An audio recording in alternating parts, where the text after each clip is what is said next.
de Apocalipsis.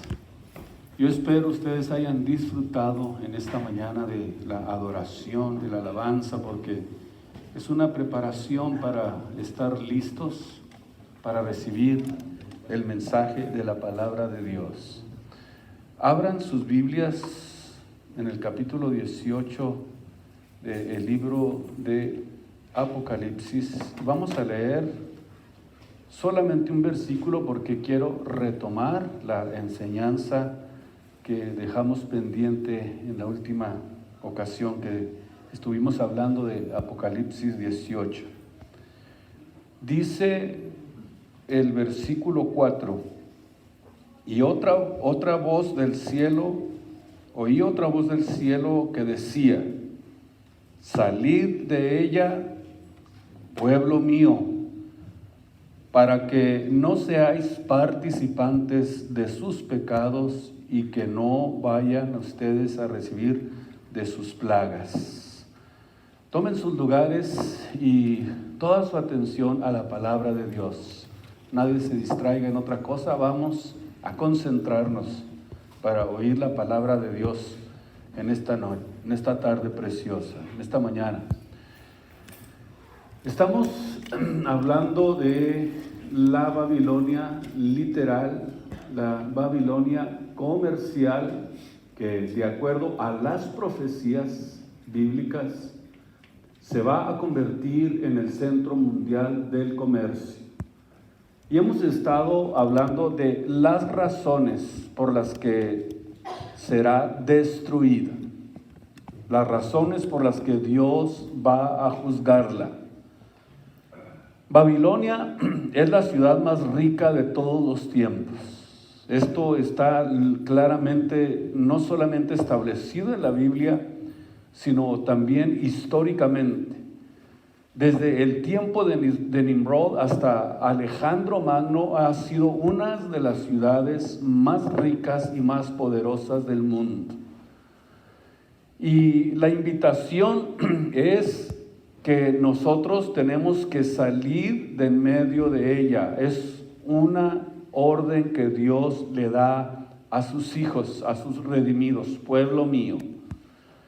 En la última ocasión que estuvimos hablando de Apocalipsis 18, estamos hablando de las razones por las cuales Babilonia va a ser destruida y estábamos hablando del secularismo. No sé cuántos de ustedes lo recuerden. Pero, ¿qué es una sociedad secular? Es una pregunta que vamos a tratar de responder en esta preciosa mañana. Una sociedad secular es lo más fácil de la vida. O sea, es ser atraído, es ser seducido, es ser influenciado por el secularismo. Y esto ustedes lo van a escuchar mucho en las universidades, lo van a escuchar en conferencistas, y no solamente en ese ambiente secular, sino que también lo vamos a escuchar en la apostasía de los últimos tiempos. Porque el secularismo es todo aquello que invita al confort, a la comodidad, a la salud, a la educación, a las posesiones, placeres, a las recreaciones y a la cultura, y pudiéramos seguir mencionando tantas cosas que no tendríamos fin, una lista inmensa de lo que tiene que ver con el secularismo. Una sociedad secular o el secularismo es la filosofía que le ofrece al ser humano todo lo que el ser humano desea física y mentalmente. Pero naturalmente que para poder entrar a ese ambiente del secularismo, esto implica el rechazo hacia Dios.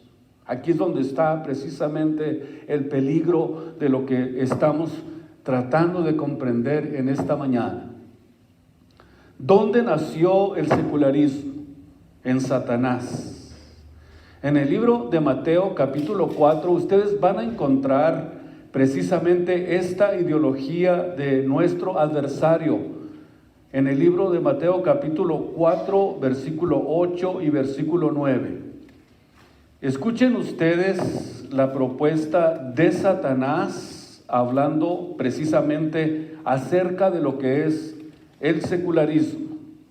En el versículo 8 dice que Jesús, estando en el monte, en este monte que es conocido como el monte de la tentación, Satanás dice que le pasa a un monte alto y le muestra todos los reinos de la tierra, o todos los reinos del mundo y su gloria.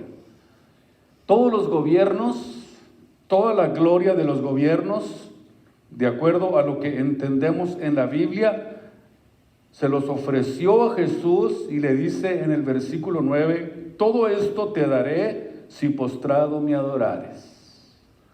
Vamos a ver. Le dijo a nuestro Señor Jesucristo, Satanás, te ofrezco todos los reinos del mundo.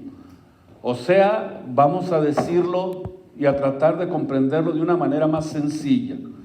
Le puso el mundo a sus pies.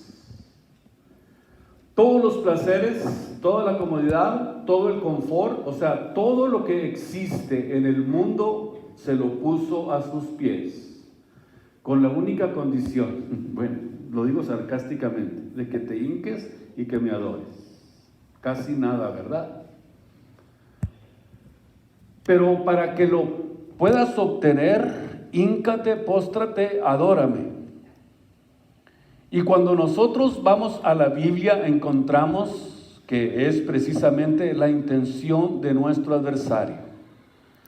¿Cuál es la idea del mundo o lo que existe en el secularismo en esta época?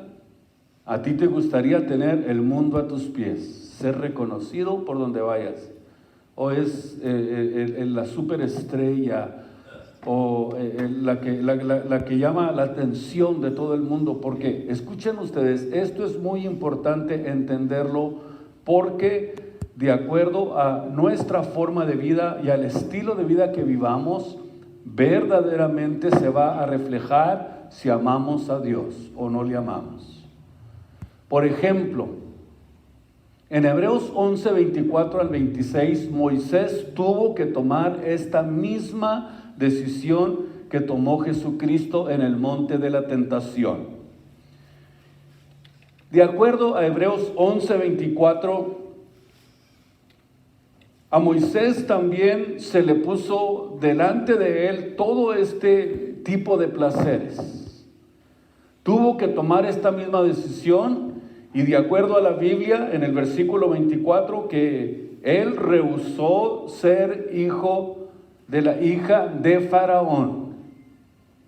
En otras palabras, renunciar a toda la gloria del mundo, a todo lo que el mundo pudiera ofrecerle. Sin embargo, este rechazo es porque cuando viene ese rechazo a la vida de un creyente es porque el creyente sabe evaluar muy bien lo que Dios le ha puesto en sus manos. Cuando un cristiano no sabe evaluar las riquezas que contiene el haber recibido a Cristo como su Salvador, el servirle, el entregarse a Él, el darle a Él toda la gloria, toda la honra, todo el honor, significa que has comprendido realmente las riquezas que contiene el reino de los cielos. Y en algún momento de nuestras vidas Dios te va a llamar a escoger si prefieres la gloria del mundo o prefieres las promesas que Dios pone delante de nosotros.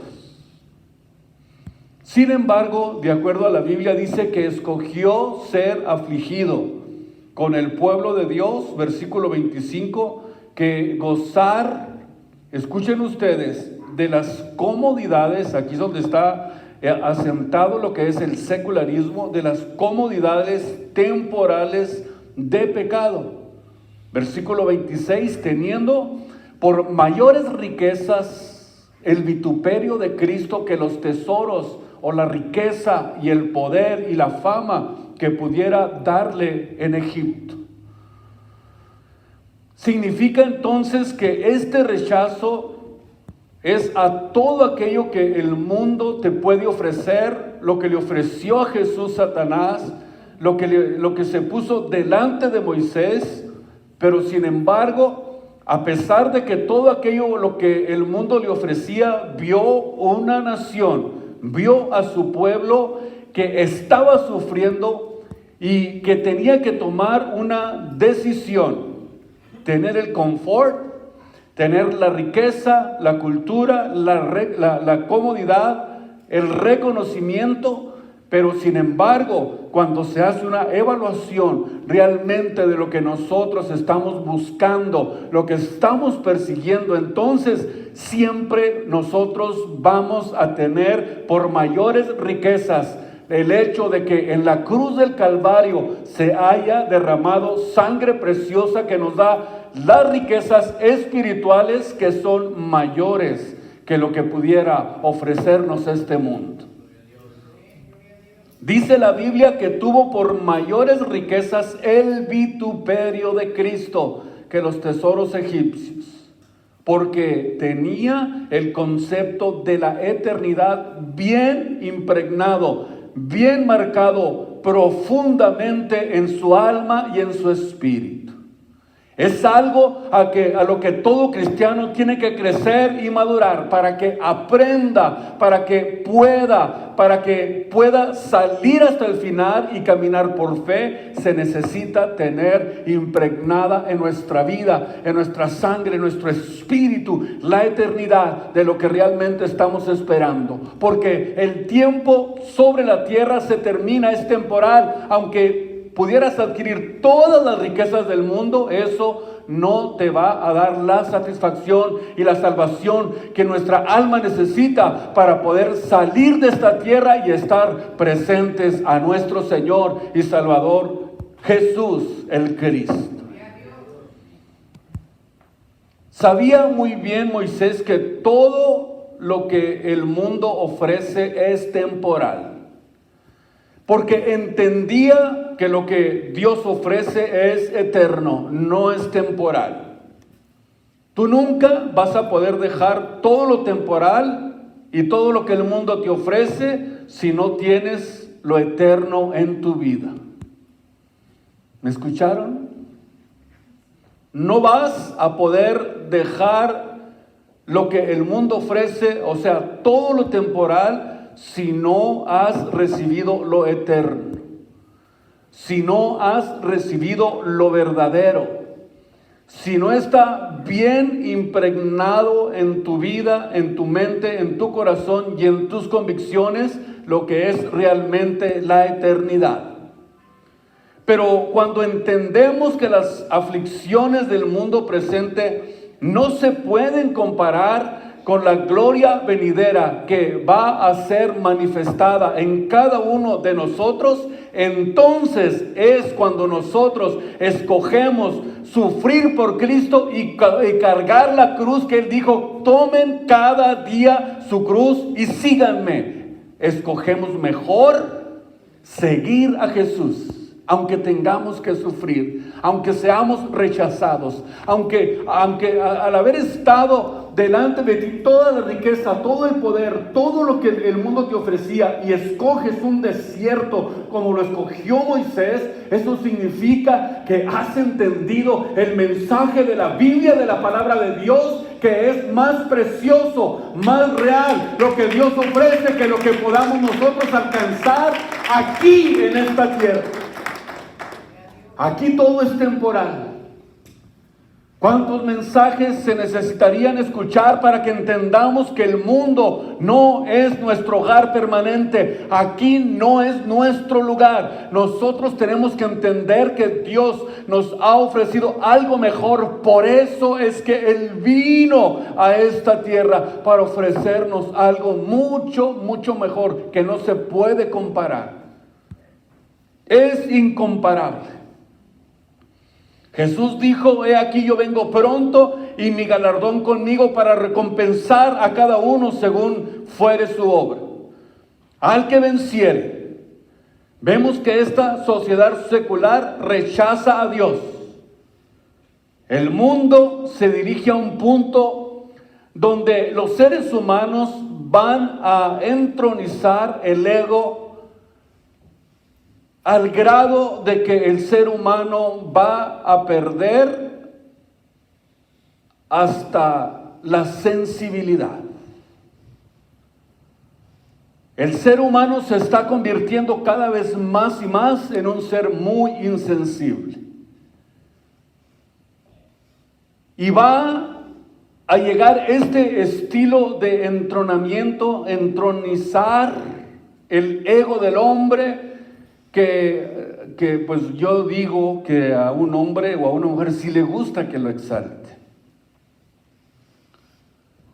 O sea, este tipo de situación que va a comenzar a reinar en el mundo, casi le dicen a sus oidores: tú eres Dios, tú eres el que decides tu propio destino, no necesitas la Biblia, tú eres, y se va hinchando y se va hinchando y se va hinchando, para que este ambiente cree un ambiente que va a concluir, escuchen muy bien, va a concluir a tal nivel de poner a una persona en un trono. A ver a los demás seres humanos no como seres humanos, sino como objetos. Y van a traficar y van a comenzar a comerciar con sus semejantes el día que esto suceda. Eso significa que elevar el ego del hombre tiene como consecuencia que va a finalizar este ambiente de entronizar, a llevar hasta el trono a una persona ególatra que va a demandar que solamente a él se le adore. No crean que es casualidad que todo esto esté sucediendo en este tiempo. Nada es casualidad. Pero va a llegar el momento en que cuando esto llegue a su culminación, los hombres ya no vamos a ser hombres, sino vamos a ser objetos, vamos a ser números, vamos a ser robots.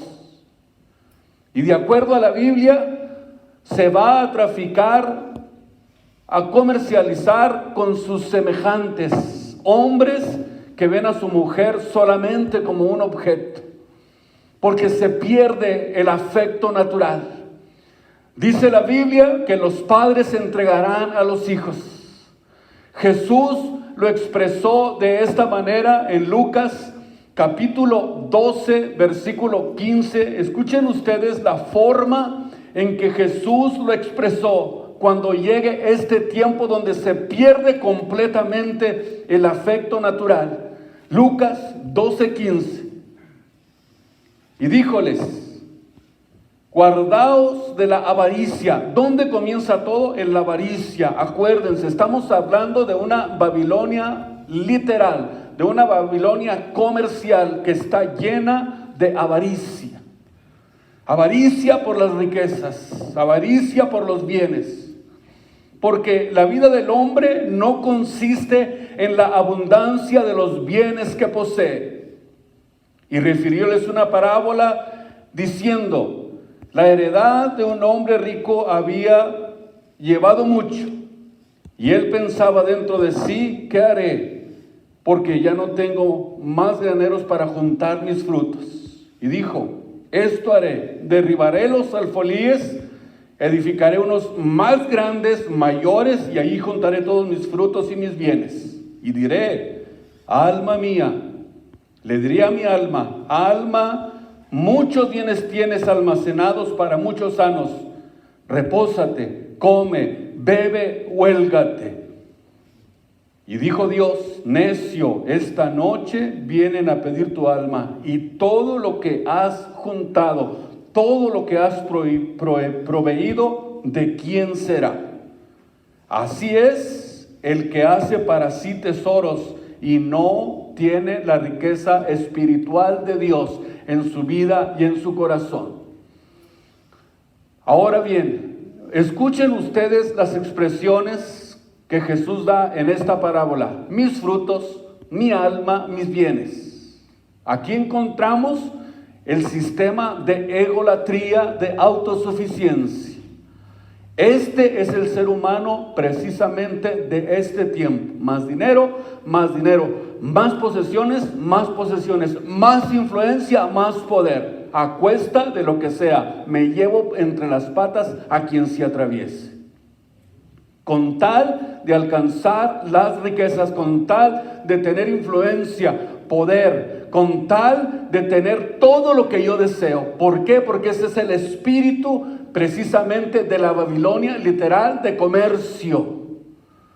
Y que el Hijo de Dios tiene que aprender que no es de esa manera, porque no, escuchen ustedes, va a llegar precisamente la pérdida del afecto natural a tal manera que si mis hijos me estorban, si mi esposa se me atraviesa, me la llevo entre los pies, porque lo que busco es mi felicidad, mis riquezas, mi reconocimiento.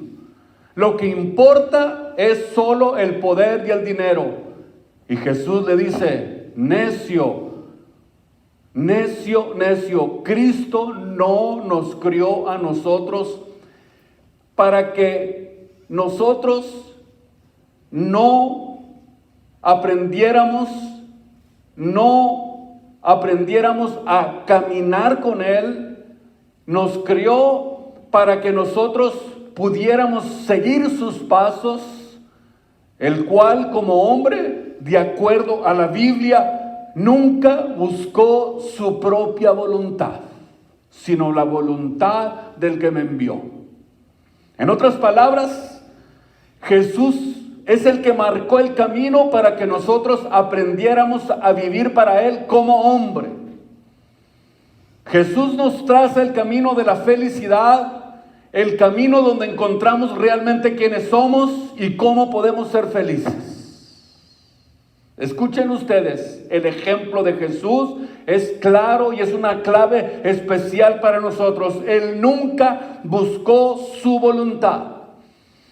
¿Por qué razón dice la Biblia que no buscó su voluntad? Porque si hubiera hecho su voluntad, hubiéramos caído en la trampa en la que cayó también Adán en el principio. Él buscó su voluntad sin entender, quizás sin comprender lo que es realmente seguir a Jesucristo, sin importar lo que nosotros tengamos que pasar. Él no buscó su voluntad, sino la voluntad del que lo envió, para que nosotros aprendiéramos a seguir sus pisadas, para que camináramos como Él, para que fuéramos con Él. Él dijo: aprended de mí, que soy manso y humilde de corazón, y hallaréis descanso para vuestras almas. Jesús es el magistral ejemplo de humildad y de lo que es servir a Dios en espíritu y en verdad, pero sobre todo en humildad. En humildad. Es la única forma en que nosotros vamos a poder ser felices, escapando de nuestro ego, crucificando nuestras pasiones a causa de los demás. Piensa más en los demás que en ti mismo. El egoísmo de pasar por alto a los demás, o de pasar por alto a nuestros semejantes para buscar nuestra propia felicidad, cuando felicidad consiste en hacer felices a los demás. Qué contraste tan impresionante nos enseña la Biblia, la palabra de Dios. Buscar cómo podemos hacer feliz o cómo hacer feliz a nuestra familia. Buscar cómo hacer feliz a mi esposa. Buscar cómo hacer felices a mis hijos. Cómo hacer felices a mis hermanos en la fe. Buscar la manera de sacrificarnos por los demás. Y no estoy buscando que todos sean mis sirvientes. No, Señor.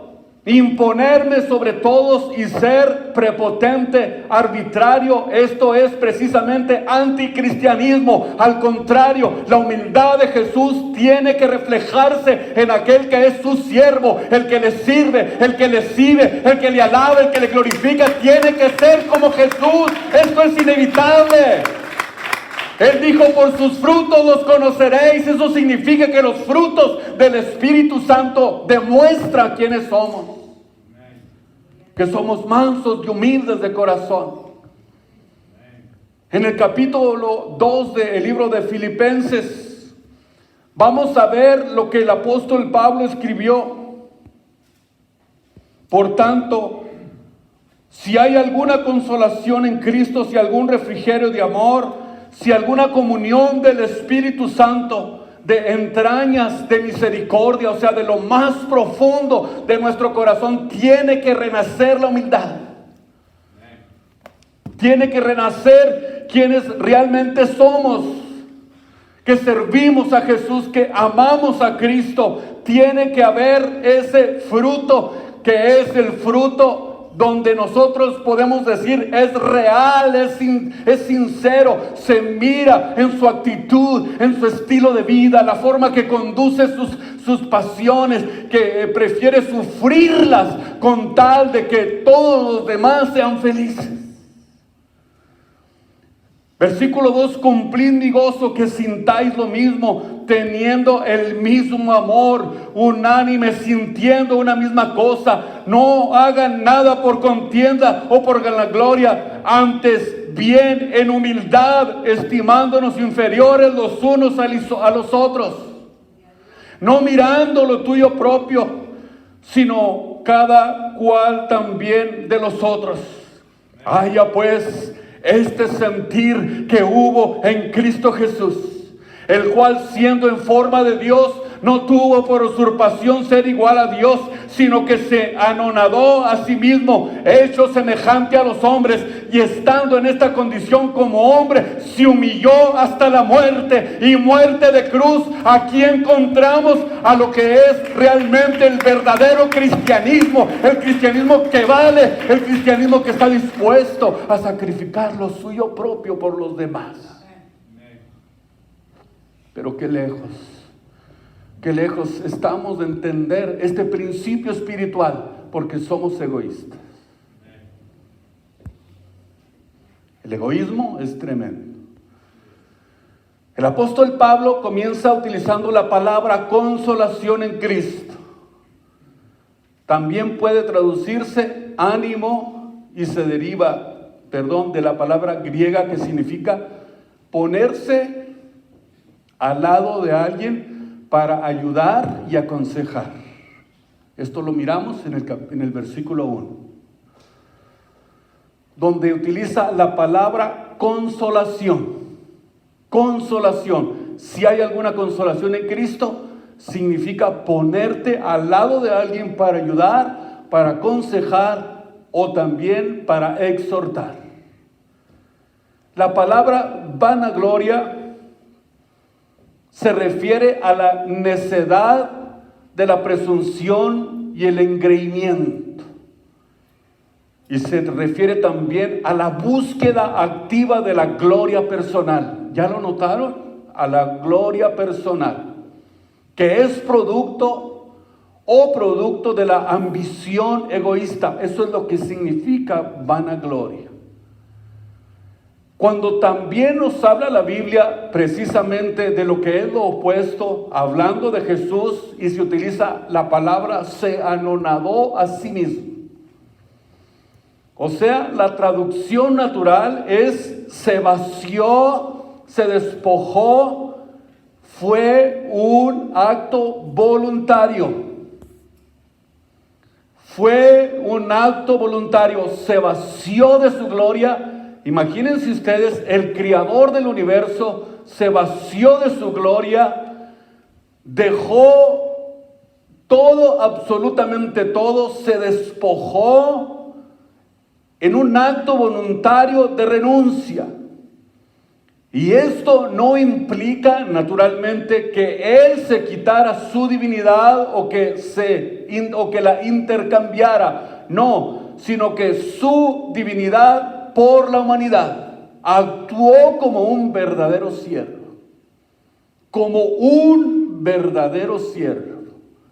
sin usurpar el lugar de Dios, pues Él era Dios manifestado en carne. O sea, la humildad de Cristo fue al extremo, bajó a morir como delincuente. Escuchen ustedes, el creador del universo. El creador del universo se bajó al extremo, vino a morir como muere un delincuente para que nosotros pudiéramos tener la salvación tan grande de la que ahora estamos disfrutando. Mi pregunta es, ¿qué tanto estás dispuesto a soportar por Jesucristo? ¿Una mala cara? ¿O no me saludó? ¿Qué tanto estás dispuesto a sufrir por Jesucristo? Él dijo, aprended de mí.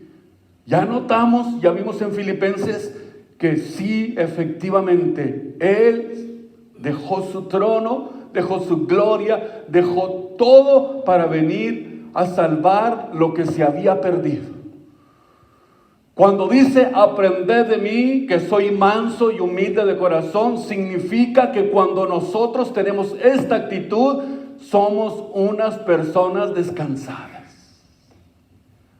No andamos desesperados, no andamos comiéndonos las uñas de desesperación, no andamos en depresión, no estamos sufriendo porque tenemos a alguien que nos enseñó cómo podemos descansar, manso y humilde. La mansedumbre y la humildad nos hacen descansar en Jesucristo.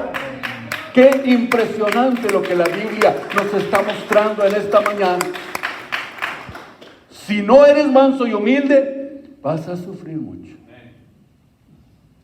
Y te lo digo con todo mi corazón. ¿Se lo digo otra vez? ¿No se molesta? Si no eres manso y humilde, vas a sufrir mucho.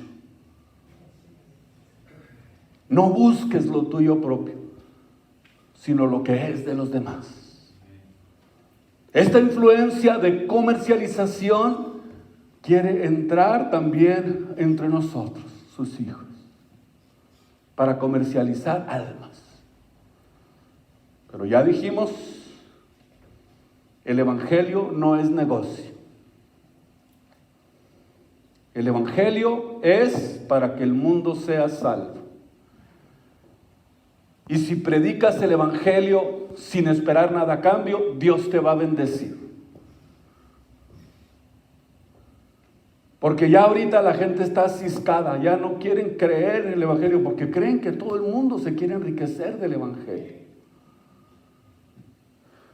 Pero el Señor reprenda al diablo. Todavía hay gente que ama a Jesucristo y no le importa vivir para Jesús, ni tampoco tiene la intención de buscar un sistema como es el de la predicación para enriquecerse ilícitamente.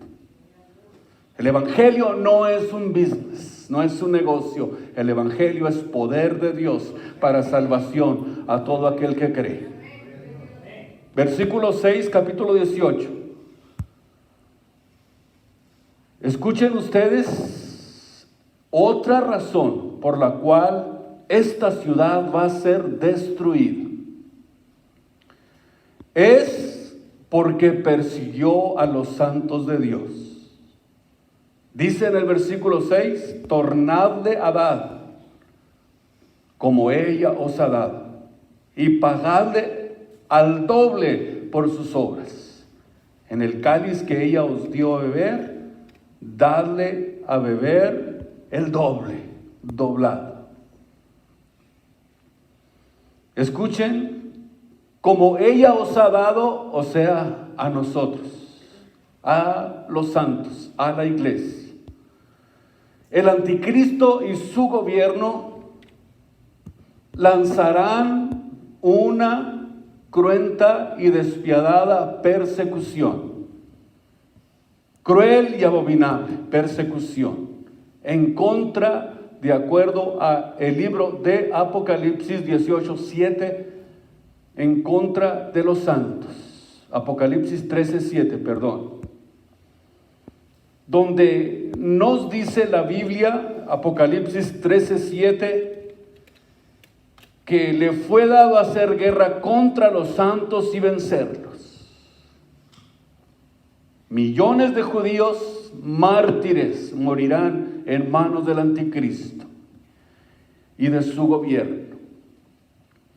Y en Apocalipsis 13:7 dice que se le dio permiso, escuchen, se le dio permiso, o sea, esto sucede bajo el permiso de Dios, de vencer a los santos.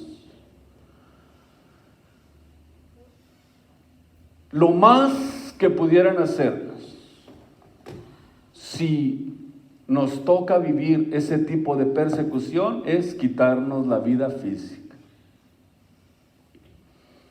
Y el anticristo creerá que al matar a los santos eso es vencerlos, pero no.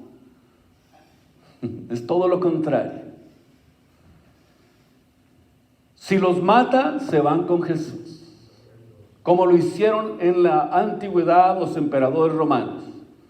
Querían acabar con el cristianismo y pensaban que los vencían cada vez que mataban a un cristiano. Pero al contrario, como dice la Biblia, para mí, dijo Pablo, el morir es Cristo. Eso significa que la muerte en realidad es lo único que nos separa para estar con el Señor. Y en el versículo 7 de Apocalipsis 18 dice: cuando ella se ha glorificado y ha estado en deleites, tanto darle tormento y llanto, porque dice en su corazón: yo estoy sentada reina y no soy viuda y no veré llanto. Al principio de nuestra enseñanza del capítulo 18 hablábamos de la aplicación de lo que la Biblia nos enseña que puede ser como individuo, como familia, ciudad o hasta el mundo. Porque aquí está hablando de una ciudad, pero es posible también aplicarlo a nuestras vidas, a mi vida, no a los demás. Por ejemplo, en el versículo 8 dice: por lo cual en un solo día vendrán sus plagas, muerte, llanto y hambre, y será quemada con fuego, porque el Señor Dios es fuerte, que la juzgará. Vemos nosotros cómo hay personas en el mundo que dicen: yo estoy tranquilo, yo estoy en paz, ya tengo muy buena posición, tengo un excelente retiro, una solvencia impresionante, ya estoy tranquilo. Ya no necesito a Dios. Hay muchas personas que tienen este tipo de ideología. Ya aseguré mi futuro. Ya puedo pasarme mis días en mi casa. Si tengo hamaca, acostadito con un coco, tranquilo, ya. Tengo mi futuro asegurado, etcétera, etcétera. Pero la voz de Dios nuevamente se repite: necio. O sea, nuestra vida puede cambiar en un momento. Escuchen ustedes, aquí la situación de la Babilonia comercial y literal cambia en un momento, en un día. Lo mismo nos puede pasar. Nuestra vida puede cambiar en un momento, si Dios así lo dispone. No tenemos la seguridad de nada en la vida, sino solamente cuando aprendemos a vivir bajo el abrigo del Altísimo. Porque Él es el que nos protege, Él es el que nos ama. Y sea que vivamos o sea que muramos, somos de Él. Somos de Él. Ninguno de nosotros tiene seguridad de nada en la vida. Porque vivimos en un mundo frágil, donde todo es incierto. No hay nada aquí en el mundo donde podamos poner nuestras esperanzas. Porque en un momento Dios nos puede quitar todo lo que tenemos. Nunca digas: no tengo necesidad de Dios. No tengo necesidad de Dios. Jamás salga esas palabras de tu boca. No cambies tus convicciones. Aprende a vivir para Jesús y dale siempre a Él toda la gloria y toda la honra todos los días de tu vida. En Deuteronomio capítulo 8, versículo 11, escuchen la exhortación de Dios al pueblo de Israel. Guárdate que no te olvides de Jehová tu Dios, para no observar sus mandamientos y sus derechos y sus estatutos que yo te ordeno hoy. Que quizás no comas y te hartes y edifiques buenas casas en que mores, que tengas muchas vacas, muchas ovejas, mucho ganado, y que se aumente en gran manera el oro y la plata, se comience a multiplicar, y todo lo que tuvieres se te aumente, y se eleve luego tu corazón, y te olvides de Jehová tu Dios, que te sacó de la tierra de Egipto, casa de siervos. Escuchen ustedes el peligro que existe de que ahora que ya soy alguien, ahora ya cambio mis actitudes. No fuimos creados para subir y alcanzar el éxito sin Dios. El poder marea a la gente. El poder descompone. El poder, el dinero y el éxito corrompen la naturaleza humana. Porque no fuimos creados para gloria propia, sino que la gloria le pertenece a nuestro Dios y Salvador Jesucristo. Y Dios dice que no comparte su gloria con nadie. En Proverbios 16, 18 habla precisamente que antes del quebrantamiento es la soberbia, y antes de la caída la altivez de espíritu. No hay ninguna persona que haya sido quebrantada sin que antes no se haya ensoberbecido. No hay ninguna persona que no haya caído sin que esta persona antes haya sido altiva de espíritu. Por eso el mandamiento de Dios es humillados bajo la poderosa mano de Dios, y Él los ensalzará cuando sea tiempo, o sea, en el tiempo oportuno. Dios quiere que nosotros nos humillemos para que Él no sea el que tenga que humillarnos. Porque el que se humilla será ensalzado, y el que se ensalce va a ser humillado.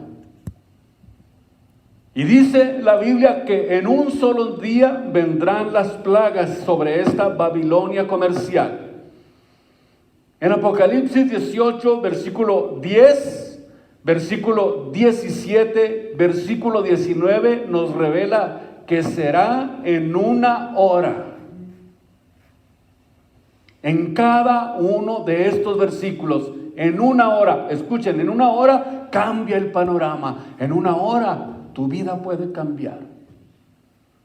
Puedes estar alegre, contento, riéndote, y en una hora puedes estar en una ruina de dolor, de angustia y de desolación. En una sola hora.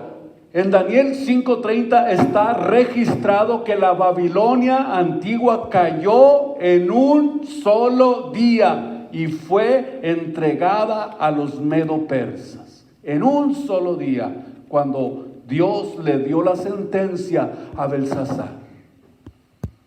Tu reino ha sido quebrantado, así que la sentencia es: ustedes van a perder todo lo que han adquirido. Y del verso 9 en adelante vemos el impacto de la caída de esta ciudad en el mundo entero.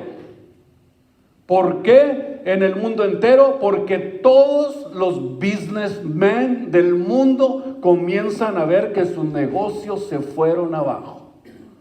Y comienzan a llorar, comienzan a lamentarse sobre la ciudad en la que estaban los deleites, donde estaba la riqueza, donde estaba el comercio, la abundancia, y comenzaron a llorar y a lamentarse por causa de su caída. Del versículo 9 en adelante: llorarán, se levantarán todos los reyes de la tierra, los cuales han fornicado con ella, y han vivido en deleites cuando ellos vieren humo de su incendio.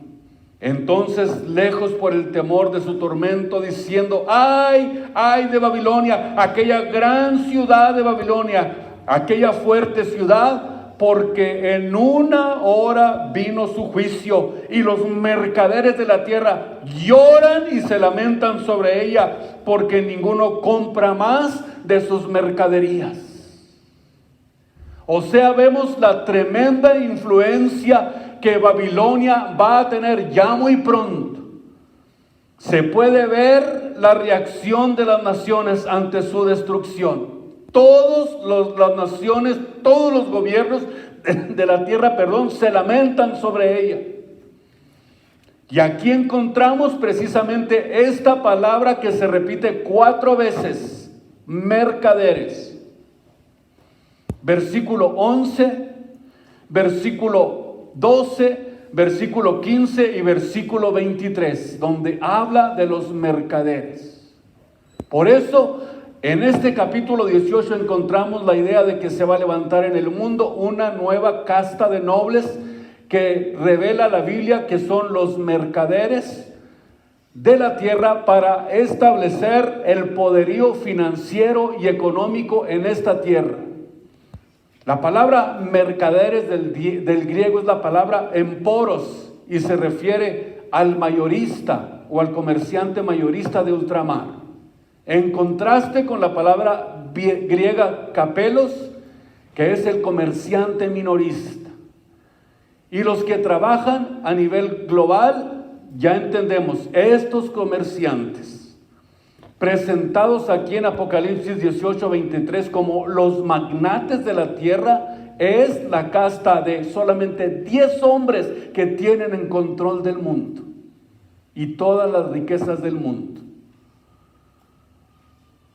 Esta casta va a gobernar el mundo entero, escuchen, en un futuro muy cercano, y se apoderarán del poder financiero y económico del planeta, como lo dijo Rothschild, el fundador de la banca suiza. El que tenga el poder económico es aquel que gobierna el mundo. Ya saben por dónde voy, ¿verdad? En 1 Timoteo 6:10 dice la Biblia que la raíz de todos los males es el amor al dinero. Amar al dinero. Esta élite o esta nueva casta de millonarios poderosos que han comenzado ya desde este momento a controlar y a gobernar al mundo. Se les puede denominar los nobles del comercio porque son los dueños de todos los medios de comunicación del mundo. Por eso es que todo lo manipulan.